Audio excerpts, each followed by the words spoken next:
예, 오늘은 창세기 16장 말씀이에요. 예, 오늘 본문은 아브라함이 드디어 아들을 낳아요.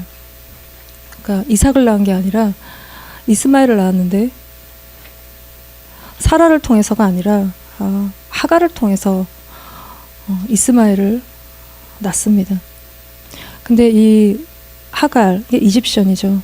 이 사라의 여종이었던 이 하갈은 창세기 12장에 가면 아브라함이 바로로부터 사라를 자기 여동생으로 속이는 것으로 인해서 이게 많은 재산을 얻는데 양, 소, 노비, 나귀 뭐 이렇게 얻을 때 노비 이게 이제 여기에 속한 그때 아마도 따라왔던 하갈이었던 것 같아요. 그러니까 아브라함이 애굽에서 얻은 것들 때문에 롯과도 싸우고 헤어지고 또 이 하갈을 통해서 또 아브라함과 사라가 정말 믿음이 아닌 하나님이 주신 게 아닌 인간적으로 육체를 따라 이스마엘을 낳는 통로가 되는 그 일들이 또 이제 하갈을 통해서 있는 것이에요. 그러니까 이 세 사람과의 관계를 통해서 정말 이스마엘을 낳는 하나님의 자녀가 아닌 이삭이 아닌 이스마엘을 낳는 사건이 일어나는 거예요. 이게 이제 아브라함의 나이 86세 때 일이었다고 성경은 기록하고 있어요. 그래서 오늘 본문이 16장인데 이 16장은 15장과 17장 사이에 이렇게 끼어 있는데 두 언약 사이에 16장의 얘기가 나오는 것이에요. 15장의 언약, 17장의 언약. 그래서 15장은 하나님이 아브라함과 언약하시고 동물을 쫙 가르고 그 사이로 지나가시고 그랬더니 아브라함은 하나님이 하신 약속을 믿었다는 거예요. 하나님 그걸 의로 여기셨다는 거예요. 근데 아브라함이 뭘 믿었을까? 쉽게 16장에서 이스마엘을 낳습니다. 그리고 17장에 하나님이 다시 언약하시고 할례를 행하시는 그 일이 있는 거예요. 할례를 하라고 명하시는 그 일이 있었어요. 그래서 이 16장 그러면은 1절 2절 한번 보면 아브라함이 어떻게 이삭이 아닌 이스마엘을 낳게 되는지 이 아브라함의 인생에 이스마엘은 첫 아들이에요. 장자예요. 이스마엘을 낳아요. 어떻게 낳는지를 봅시다. 16장 1절 2절 같이 한번 읽어보세요. 사레가 여전히 출산하지 못하였고 벌써 가나안에 들어온 지 10년이 됐는데 이 아기가 없는 거예요. 그래서 1절 본문에 보면 사라에게는 한 여종 애굽 사람 하갈이 있었다고 기록하고 있어요. 그러니까 사라 옆에 누가 있는 거예요? 하갈이 있는 거야. 애를 대신 낳아줄 수 있는 하갈이 있는 거야. 그러니까 방법이 있어요, 없어요? 방법이 있어요. 사라에게는 아기가 없는데 사라에게는 하나의 방법이 또 있는 것이에요. 그래서 2절에 사레가 아브라함에게 여호와께서 내 출산을 허락지 아니하셨으니 하나님이 막으셨다는 거예요. 하나님은 왜 자꾸 막고 이러시는 거지? 우리 앞길을 자꾸 막고 뭐가 좀 안 되게 하시고 우리가 잘 되는 걸 싫어하시는 건가? 우리를 좀 미워하시나? 하나님은 왜 그렇게 하시는 걸까? 하나님 우리가 끝까지 믿는 믿음을 보기를 원하시는 거예요. 근데 그 끝까지 믿으려면 뭐가 필요해요? 우리 마음에 인내함이 필요한 거예요. 사모님이 어렸을 때 내가 막 뭐 사달라고 그러면 우리 엄마는 잘 사줬을까 안 사줬을까? 잘 안 사줬어. 불만이 많은데 잘 안 사주셨어요. 이유는 성격이 급해진다는 거예요. 사달라는 대로 다 사주고 막 착각착 해달라는 대로 다 해주면 성격이 급해진다는 거예요. 그러니까 부모 입장에서 부모가 이제 인생을 살아보니까 세상에는 참을 일들이 가득한 거예요. 안 참으면 부부관계가 깨지고 안 참으면 자식관계도 깨지고 안 참으면 교회도 뛰쳐나가게 되고 참을 일이 가득한 거야. 그러니까 어릴 때부터 우리 아이의 성품 가운데 참고 인내하는 법들을 가르치는 거야. 착각착각 안 사주고 이게 이제 필요 없다고 느낄 때 그때 사주시는. 그래서 이제 뭐 아이를 키우는 게 어머니의 방식이었어. 그 인내. 그러니까 하나님도 우리에게 이렇게 이제 왜 막으실까 어쩌실까 우리가 끝까지 인내하는 하나님의 성품을 우리 가운데 길러주고 계신 거예요. 그래서 우리가 끝까지 믿는 거 이거를 우리 가운데 보시는 건데 그러면 사례가 이게 이제 하나님 왜 안 주실까? 하나님은 왜 안 주시는 걸까? 어떻게 해야 되나? 더 기다려야 되나? 다른 방법을 찾아봐야 되나? 하나님께 나아가서 물어야 되는데 사례는 그렇게 하지 않은 더디 이루어지는 것에 대한 지치고 하나님에 대한 불신의 마음 그래서 사라가 나는 아닌가 보다 라고 생각하고 이제는 이제는 사라가 자기의 인내심이 다 끝났어. 한 10년 기다린 거야. 그랬더니 인내심이 다 끝났어요. 그래서 아브라함에게 내 여종애로 들어가라. 혹 내가 그녀로부터 아들을 얻을 수도 있을지 모르겠다는 거예요. 자기의 방법을 아브라함에게 이렇게 사라가 이렇게 얘기하는 거예요. 하갈에게서 아들 얻겠다는 거예요. 왜냐하면 당시에는 일부 다처제, 그러니까 여자 주인이 아기를 못 낳으면 종을 통해서, 자기 밑에는 여종을 통해서 아기를 낳으면 이제 대를 이어가는 것이고, 그 아기는 또 여자 주인의 아이가 될 수도 있는 그런 이제 일부 다처제, 그러니까 한 남자에게, 그러니까 여자 와이프가 많은 그 시대 때 그렇게 아기를 얻는 방법이었던 거야. 그래서 애를 아브라함이라도 낳을 수 있는 그 나이에, 아브라함의 몸도 죽기 전에 살아있을 때 하갈을 통해서 사례는 대를 이어보겠다는 정말 눈물 나는 의지, 노력, 사례의 방법이에요. 근데 이거에 대해서 아브라함이 말을 들어요. 사라의 말을 들어요. 아브라함은 하나님의 약속이 아브라함을 통해서 있었고, 사례는 들은 게 없는데 하나님의 말씀을 따라가지 않고 아브라함은 사라의 말을 들어요. 마치 아담과 하와처럼, 아담이 하와의 말을 듣는 것처럼. 그러니까 이렇게 보면 결정적인 순간에 남자들은 여자 말을 들어요. 왜냐하면 가정의 평화를 위해서 대부분의 남자들은 여자의 말을 듣게 됐어. 그러니까 이제 이렇게 결혼을 잘해야 되는 거예요. 잘못하면 이게 굉장히 인생이 복잡하고 고난이 많은 거예요. 근데 왜 아브라함은 사라의 말을 들을까? 베델에서도 헤브론에서도 하나님 나타나셔서 약속하셨는데 왜 아브라함은 하나님의 말씀을 따라가지 않고 사라의 말을 따르는 걸까? 이거를 15장으로 가서 한 3절, 4절 같이 한번 읽어봅시다. 보면 하나님께 사라랑 비슷한 얘기를 해요. 주께서 내게 씨를 주지 아니하셨으니 안 주시니까 자기는 자기 집에 길리은 자 엘리에셀, 종인데 상속자로 삼겠다는 거야.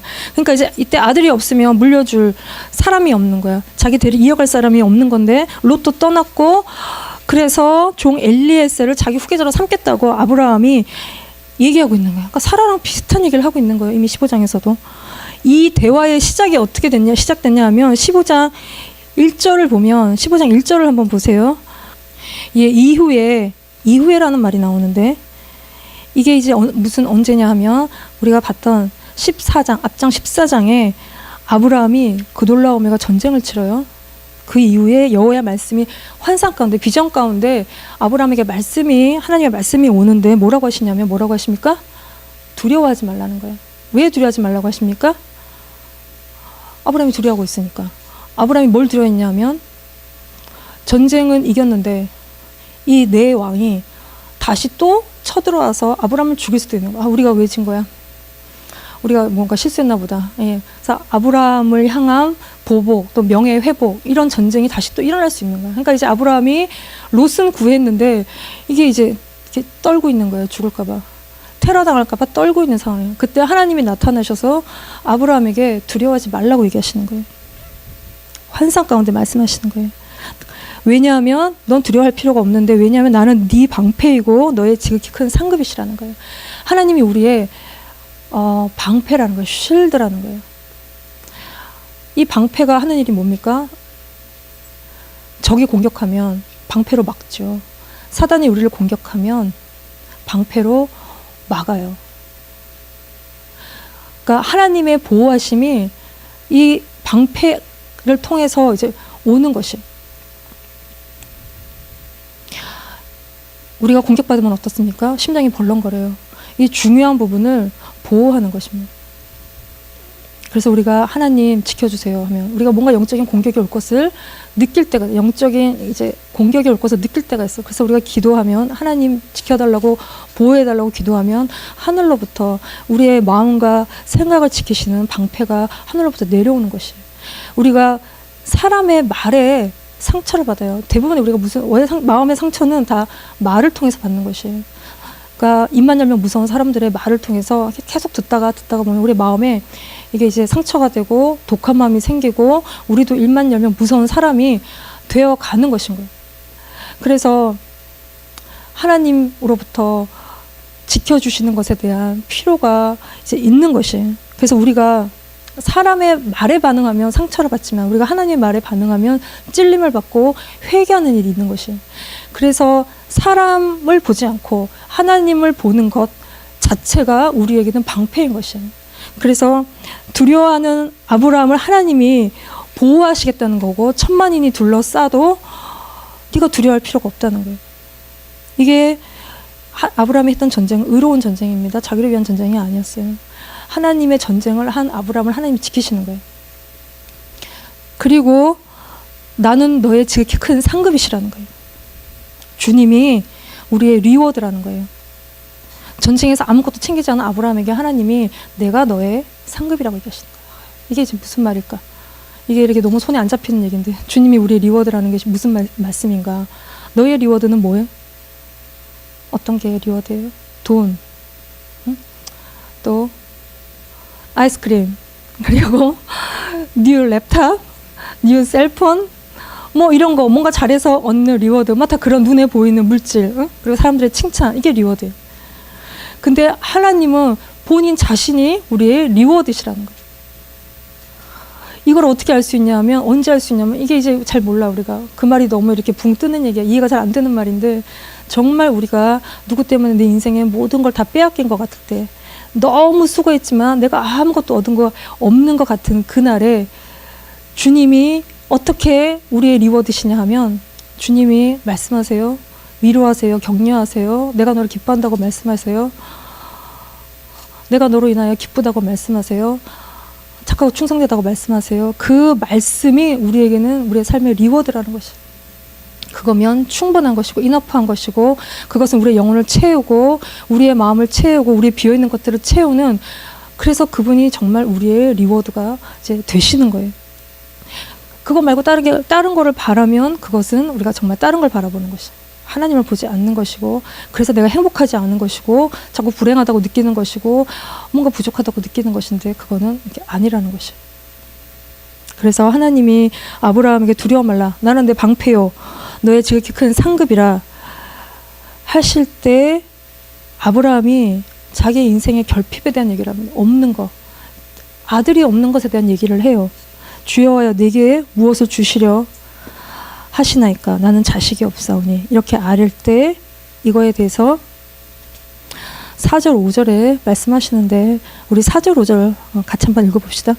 4절 5절을 보면 그 아브라함의 말에 대해서 하나님이 내 몸에서 날짜가 네 상속자가 된다는 거야. 롯도 엘리에셀도 아닌 아브라함의 시대로 된다는 거예요. 그리고는 이끌고 나가서 하늘을 우러러 무뼈를 셀 수 있나 보라. 그리고는 네 자손들이 아니라 네 자손이 이와 같다는 거예요. 딱 하나를 말씀하시는 거예요. 수많은 별을 보여주시면서 하나님이 딱 하나, 오직 한 사람 그리스도를 일컬어 말하는 것인 거예요.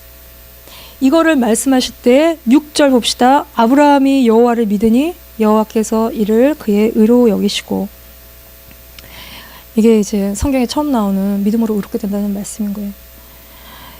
아브라함에게 하나님이 내 자손을 주시겠다고 약속할 때 그걸 믿으니까 그걸 하나님이 의롭다, 아브라함을 의롭다 여기셨다는 거예요. 빌립보서 3장 9절 말씀도 같이 읽어봅시다.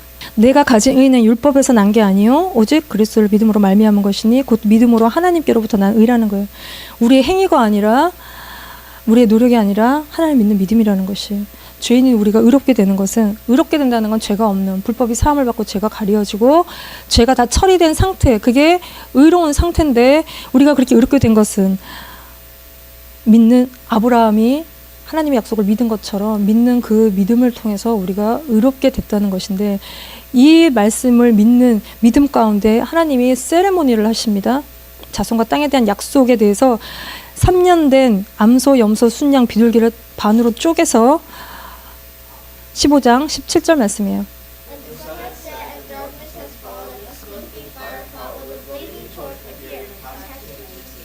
예, 암소, 염소, 순양, 비둘기를 반으로 쪼개서 해가 져서 어두울 때에 타는 횃불, 이 타는 횃불은 하나님이세요. 쪼개 고기 사이로 지나가시는, 하나님이 지나가시는 거예요. 그래서 고대 근동에 약속을 할 때 이 두 쌍방이 동물의 반을 딱 가른 다음에 그 사이로 지나가요. 이거는 무엇을 의미합니까? 너 이거 안 지키면 이 동물처럼 반으로 너가 쪼개진다는 것이. 근데 하나님은 타는 횃불로 홀로 지나가세요.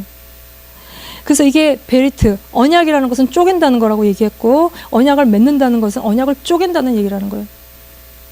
이거는 단순히 우리가 손가락 걸고 뭐 도장 찍고 하는 수준의 그 약속이 아니라 이거를 어기면 동물처럼 되는.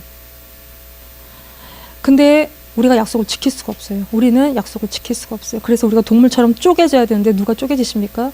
예수 그리스도가 대신 쪼개지시는 거예요. 그걸 통해서 하나님의 그 언약, 약속, 구원에 대한 우리가 하나님의 백성이 되는 그 약속, 그 언약이 예수 그리스도를 통해서 성취되는, 우리가 한 게 아무것도 없고 다 하나님이 하신 일이라는 것이에요. 이 15장의 놀라운 약속 이후에 아브라함이 16장에 어떻게 이러고도 이스마엘을 낳을 수 있을까? 굉장한 영적인 체험이 있었어요. 아브라함에게.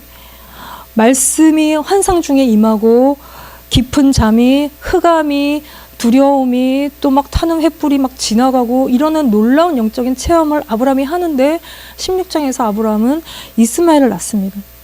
이제 우리가 뭐가 보고 싶어하는 영적인 모든 그 체험의 그 최고조를 경험한 아브라함이 이제 정신을 다시 차리고 내 몸에서 날짜가 하나님 주시는 약속의 자녀가 될 거라고, 후계자가 될 거라고 하니까 아브라함은 아마도 그러면은 꼭 사라를 통해서가 아니어도 되겠구나. 꼭 내 몸이라고 하시는 그 말씀을 집중하고 확대 해석해서 인간적인 방법을 생각해내는. 근데 하나님이 아브라함과 사라를 하나 되게 하셨어요. 그러면 거기를 통해서 약속의 자녀가 태어나는 게 맞죠. 다른 여자에게서 하나님이 아기를 주시겠는가? 그건 이제 세상적인, 이때 막 이렇게 쉽게 애를 낳던 그때 삶의 방식인 거예요. 아브라함이 그걸 따라가는 것이. 그래서 아브라함이 15장에 믿었다는 그 믿음은 여전히 자기 생각, 자기네 육신의 것들이 처리되지 않은 그 믿음. 근데 17장에 언약하시고 할례를 하게 하시는 걸 통해서 그 육신을 벗겨내시는 거예요. 그래서 16장에 태어난 이스마엘은 육체를 따라 난 자인데 그 결과는 다툼이에요. 16장 4절, 5절을 같이 한번 읽어봅시다. 예, 하갈이 자기가 임신한 걸, 아기를 가진 걸 알고 여주인 사라를 멸시했다는 거예요. 하갈이 자기는 원래 종인데 그 자기 위치, 그 주제를 다 홀랑 아기를 갖더니 까먹은 거예요. 자기가 사라의 위치에 설 수 있다고 마음이 아기를 갖더니, 아브라함의 아기를 갖더니 높아진 거예요. 그러더니 종인 하갈이 주인 사라를 막 멸시하는, 하마스하는, 이거는 육체를 따라 난 자가 약속을 따라 난 자를, 성령을 따라 난 자를 막 핍박하는 것이에요. 이게 이제 하마스예요. 그리고 그 아들 이스마엘도 나중에 이삭을 놀리죠. 결과는 무엇입니까? 둘 다 쫓겨나는 것이. 그래서 자기를 멸시하는 하갈 때문에 사라가 이제 이성을 좀 잃죠. 왜냐하면 하갈이 너무 이렇게 사라의 혁기를 건드리는 거예요. 아기도 못 낳고 자기는, 남편은 다른 여자에게서 또 애를 낳고 이러는 복잡한 그 삶에 막 쌓인 것들을 건드려 하갈이요. 그래서 아브라함에게, 자기가 시작한 일의 화풀이를 아브라함에게 이제 사라가 하고 있는 것이. 근데 이거는 누가 시작한 거예요? 사라가 시작한 거예요. 사라가 선택한 것이고, 사라가 인간적으로 참지 못하고 믿음 없이 행한 그 연약함의 결과인 것이. 육신적인 생각에서 나온 거예요. 육신적인 생각에서 나온 죄된 거, 이기적인 거, 세상적인 생각은 이런 식의 육신의 결과들이 나온다는 것이에요.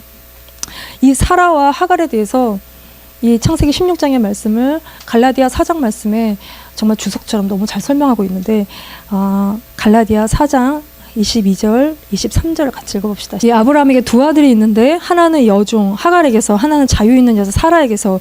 이 여종에게서는 육체를 따라 났다는 거예요. 이거는 하나님이 주신 게 아니라 자기로부터 만들어진 자녀인 거예요. 그래서 이게 율법을 따라 사는 자, 자기 하나님의 법을 자기의 노력과 열심으로 지키려고 하면서 판단하고 교만하고 그거에 막 매여 사는 종과 같은 삶을 사는 자예요. 근데 약속을 따라 난 자는 성령으로 난 자예요. 이들은 하나님이 주신 은혜를 따라 사는 자예요. 그러니까 성령으로 살고 성령의 기름 부으심을 따라 살고 성령의 능력으로 사는 자들이, 이게 약속을 따라 난 자들이에요. 그래서 약속을 따라 난 자는 아브라함이 믿은 것처럼 믿음으로 난 것이기 때문에 자랑할 게 없는, 그때 성령 믿을 때 받은 성령으로 사랑으로 서로 종노릇하고 그리스도의 법을 성취해가는 자들이 이 약속으로 따라 난 자들인 것이. 그래서 갈라디아 4장 28절 30절도 같이 읽어봅시다. 형제들아 너희는 이삭과 같이 약속의 자녀, 우리가 약속의 자녀라는, 그러나 그때 육체를 따라 난 자가 성령을 따라 난 자를 박해한 것 같이 이제도 그러하다는 거예요. 육체로 자기 열심으로 사는 자들은 은혜를 따라서 하나님 주시는 거, 하나님 뜻대로 사는 자들을 항상 공격해요. 자기 열심으로 막 뭘 하기 때문에 이게 이제 은혜로 뭔가 쉽게 사는 것 같고, 저 사람은 그냥 뭐 하나님이 뭐 이렇게 주신다고 뭐 내가 이렇게 열심히 사는데, 이렇게 생각하면서 그 사람들을 공격하고 핍박한다는 거예요.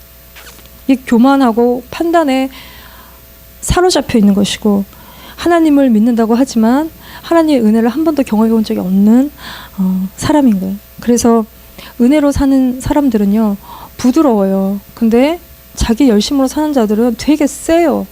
자기의 업적을 나타내고 자기의 힘을 나타내고 내가 뭘 했다는 걸 보여주려고 하기 때문에 굉장히 센 것이에요. 그래서 30절에 보면 그 여종과 그 아들을 내쫓으라는 거예요. 여종의 아들이 자유 있는 여자의 아들과 더불어 유업을 받지 못하는 그 삶에는 행위로는 구원이 없다는 것입니다.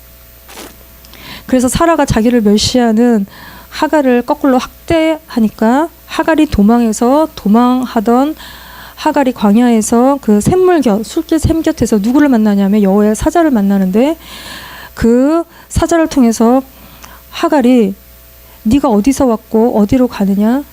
너는 돌아가서 너 여주인 내 수하에 복종하라는 거예요. 이게 하갈의 부르심이에요. 하갈이 아기를 가졌지만 아브라함의 두 번째 부인은 아닌 거예요. 하나님 보실 때 아브라함의 이스마엘을 가졌다고 해서 그가 그러면은 사라 밑에 세칸이냐? 그게 아니라는 거예요. 하나님은 그를 종으로 보고 있다는 거예요. 사라의 여종으로 여기고 있다는 거예요. 다시 돌아가라는 거예요. 사라 밑으로 가라는 거예요. 이삭이 태어날 때까지 사라에게 복종하는 것이 하갈의 정체성이고 부르심인 거예요. 그래서 갈라디아 2장 23절 말씀을 보세요. 시작.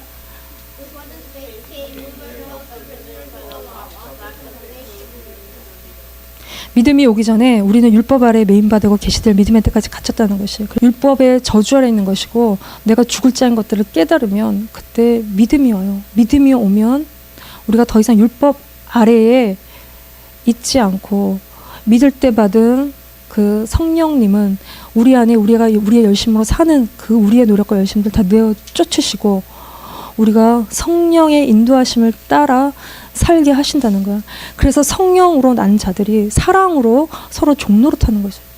내 노력으로 하는 것이 아니라 사랑으로 서로 종노릇하고 그리스도의 법, 하나님의 법을 그 안에서 성취해가는 자들이라는 것이,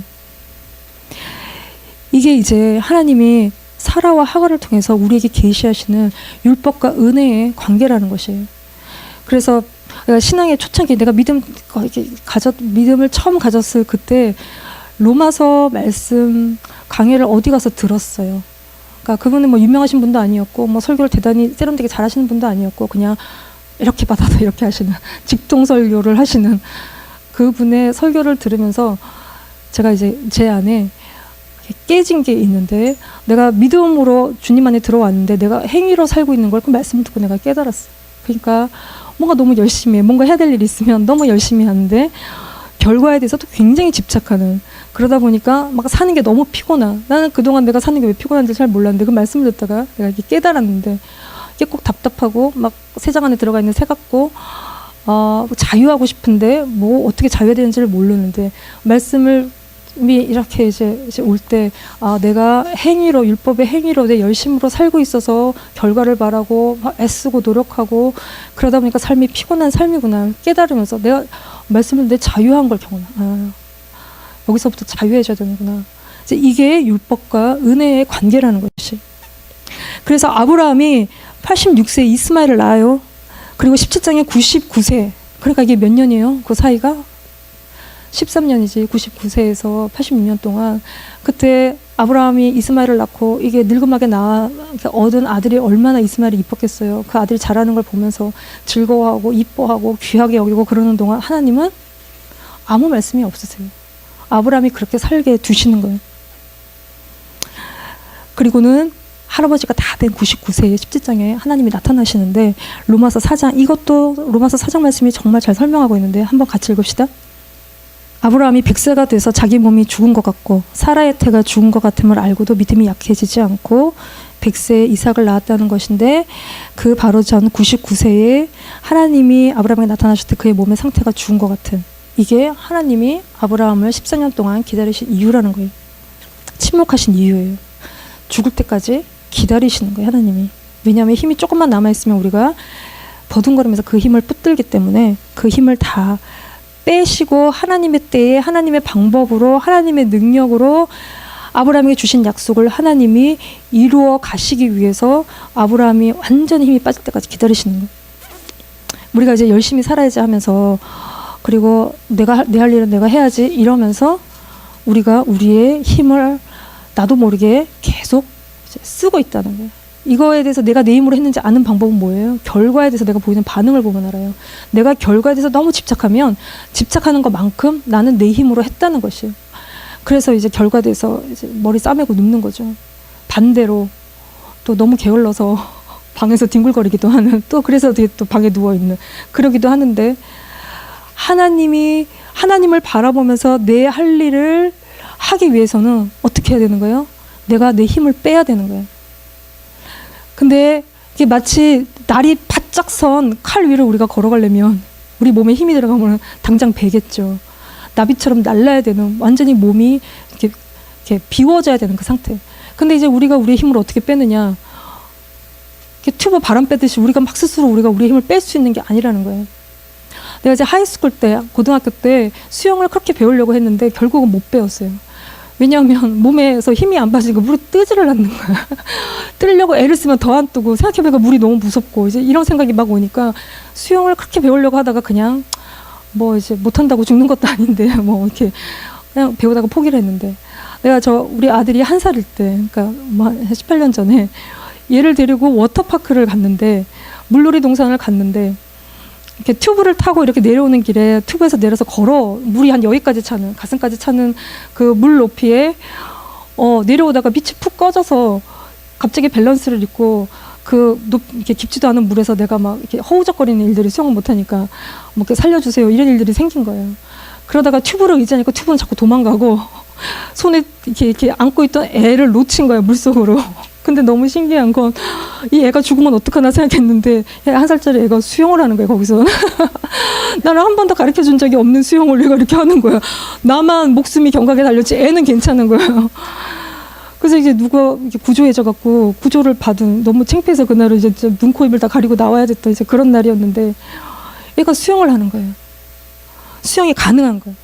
그래서 이제 우리가 그러니까 우리가 물에 떠있기 위해서는 몸에 힘이 빠지던지, 아니면 정말 저처럼 애기 같던지, 아니면 시체가 되던지, 죽으면 물에 둥둥 뜨죠. 돌에 묶어놓지 않으면.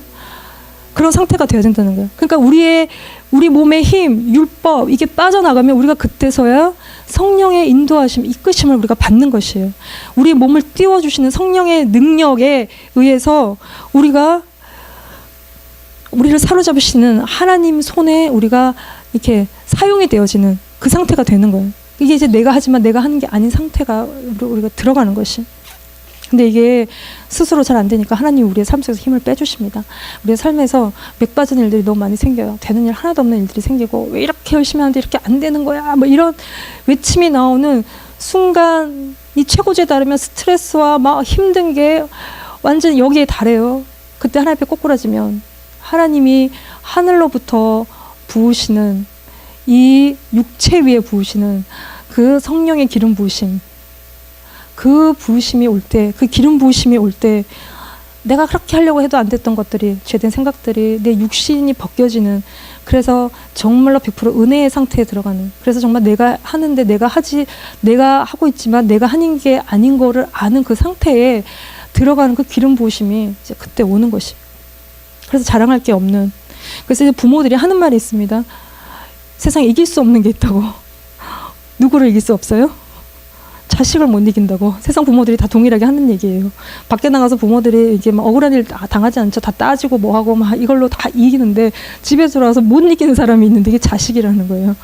이게 이제 머리가 다 큰 자식, 자기 논리, 뭐 약간 우기는 거, 뭐 그런 것들로 무장한 자식들이 막 이렇게 막 하는 그 얘기들을 논리를 반박할 수도 없고 이길 수도 없고, 근데 또 잘 들어보면 뭔가 부모에 대한 진실을 얘기하고 있는 면이 있어요. 다른 사람들이 얘기하지 않는 부모에 대한 진실이 또 그 말 속에 섞여 있는데 오해도 있고 판단도 있고 부모를 향한 교만도 있고 다 뒤섞여서 나오는 거예요.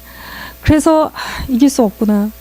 하나님 앞에 내려놓으면 그때 하나님이 정말 자식들의 판단과 교만과 또 오해와 이런 것들을 이제 풀어 가시는 거예요. 이게 다 우리의 삶 속에서 하나님이 우리의 힘을 다 빼시는 거예요. 여러 가지 모든 관계를 통해서 다 맥을 빠지는 일들을 통해서 우리의 힘을 빼시는 과정이라는 거예요. 그래서 하나님이 17장에 아브라함에게 99세에 오셔서 언약하시고 할례를 명하십니다. 이 할례가 언약의 표징이고 우리 살아있는 영원한 언약이에요. 그래서 아브라함이 자기 집에 속한 모든 남자들이 할례를 다 받아요. 병원에 가서 할례를 받지 않고 이게 집에서 할례를 받은 거예요. 이게 순종했는데, 이게 생각해보면 그거 되게 몇백 명이나 되는 그 남자들이 이게 이제 과다 출혈이 될 수도 있고 또 안 깨끗하면 감염이 될 수도 있고, 근데 아브라함이 모든 남자들의 이 정말 할례를 명하신 할례를 다 지키는 그 순종을 하는 일이 아브라함 나이 99세에 이스마엘 나이 13세에 할례 순종한 일들이 있었다는 거예요. 이 할례의 영적인 의미가 뭐냐면 골로새서 2장 11절 말씀입니다. 시작.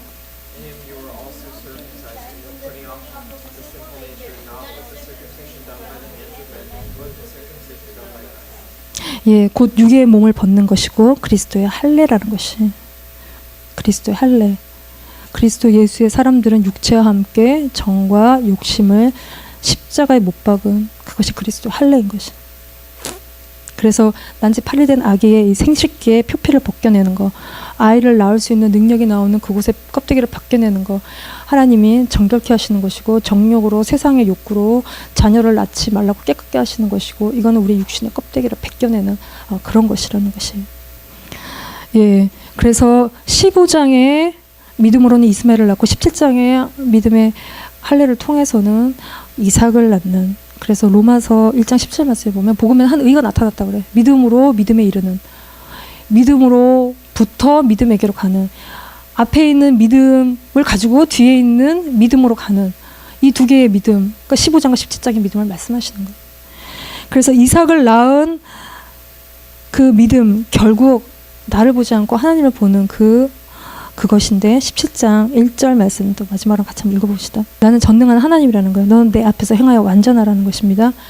우리가 하나님 앞에, 내가 하나님 앞에 서 있을 때 내가 이제 허튼 짓, 빗나가는 짓 하지 않고 하나님의 때, 하나님 방법, 하나님의 능력, 시간대를 따라가면 내 행함이 그때 퍼펙트해지는 거예요. 완전해지는 것이. 그래서 그분을 따라 걷고 그분 안에서 행하고 경외하고 말씀을 순종하는 우리의 그 행함의 완전함이, 내가 하나님 앞에 있다는 것들을 의식할 때 내 삶의 완전함이, 행함의 완전함이 이제 여기서부터 나오는 것이. 그래서 할례, 그 십자가를 통과하지 않으면 우리 안에 내적인 갈등이 이제 계속이 돼요. 계속 이게 내 안에 막 이게 갈등이 끝나지를 않아. 그래서 다른 사람들과 계속 트러블이 생기고, 특별히 가족 안에서 계속 트러블이 생기고, 그러다 보면 왜 그런지 자꾸 모르는데 나는 계속 쌓여가니까 스트레스가 이렇게까지 막 쌓이는데 문제의 원인을 알 수 없는 그 트러블이 계속 우리 안에서 이제 일어나는, 부글거리는 뭔가가 계속 일어나는. 근데 내가 부딪힐 때 부딪히는 패턴들을 보면 그 안에 하나님이 그 사람의 문제를 얘기를 하는 게 아니고 나의 문제를 얘기하는 거예요. 내가 왜 계속 부딪히고 있는지 좀만 생각해보면 그 원인을 알 수가 있어요. 이제 그거를 가지고 회개할 때 우리의 육신의 껍데기를 하나하나 벗겨가는 일들이 그 안에서 생기는 거예요. 그거를 통해서 내 몸에 힘을 빼가는 것이에요.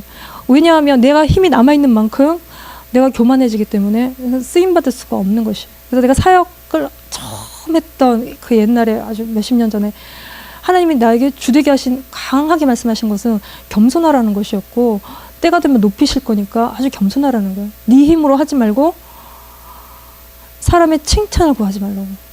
사람의 칭찬을 구하지 말라는 것이요. 그걸 되게 강력하게, 지금도 여전히 말씀하고 계시는 것이고, 그럴 때 우리가 내 것으로 하지 않고 하나님의 것으로 하는, 그래서 알아요. 내가 지금 하나님이 주신 걸로 하고 있는지, 내가 내 힘으로 하고 있는지를 알아요.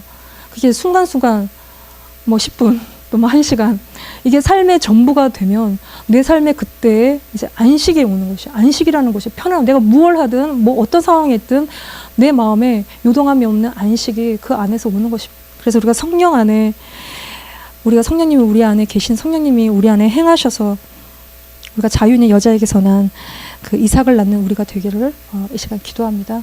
같이 기도합시다.